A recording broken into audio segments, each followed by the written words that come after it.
পনিরের একটু অন্যরকম রেসিপি হলে কেমন হয় বলো তো। আজকে তাই ভাবলাম বাটার পনির মশলা বানাই।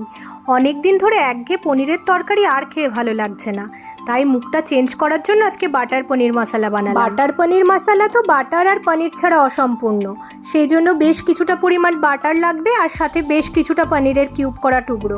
এখানে আমি 500 গ্রাম মতো পনিরের টুকরো নিয়েছি, আর তার সঙ্গে নিয়েছি 3টে বড় সাইজের পেঁয়াজ আর 2টো টমেটো, আর 6টা-7টা রসুনের কুচি, আর সাথে কিছুটা আদার কুচি নিয়ে সমস্ত কিছু মশলাটাকে ভালো করে কষে নিয়েছি।